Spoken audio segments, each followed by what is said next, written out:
আসসালামু আলাইকুম সবাইকে। তো এখন আমি এমন একটা জিনিস নিয়ে একটা ভিডিও বানাচ্ছি। জিনিসটা খুবই একটা ঐতিহাসিক এবং বর্তমানে খুবই অযত্নে অবহেলায় পড়ে আছে।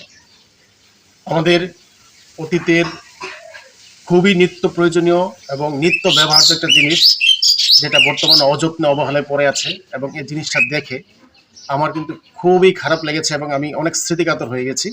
আমার মনে হয় যে এই বিষয়টা দেখে আপনারাও অনেক স্মৃতিকাতর হয়ে যাবেন এবং আপনারাও নস্টালজিক হয়ে যাবেন।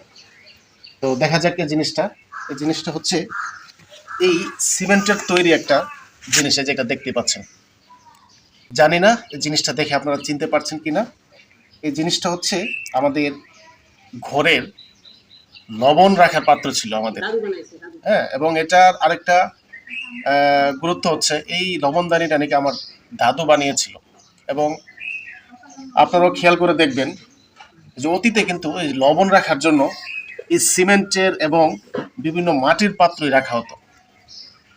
বর্তমান কালের পরিক্রমা এবং সময়ের বিবর্তনের কারণে এখন কিন্তু এই জিনিসগুলা প্রায় বিলুপ্তির পথে, প্রায় না এবং বিলুপ্তি হয়ে গেছে বলা যায়। এই জিনিসগুলা, এই বস্তুটাকে আমি কিন্তু খুবই একটা বাজে জায়গায় দেখেছি, একদম নর্দমার মতো একটা জায়গায় পড়েছিল। তো ওইখান থেকে আমি এখানে আনলাম। এখন আমার ইচ্ছে হচ্ছে যে ওই ঐতিহাসিক এই জিনিসটাকে আমি এটাকে পরিষ্কার করব, করে আমি এটাকে সংরক্ষণ করব।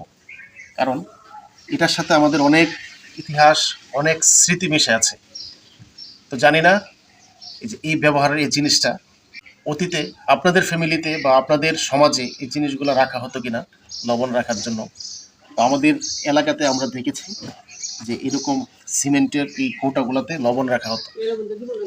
হ্যাঁ, এবং এগুলোতে নাকি লবণটা খুব ফ্রেশ থাকতো এবং লবণটা আমরা দেখি যে বিভিন্ন জায়গায় রাখলে ভিজে যায় এবং পানি উঠে যায়।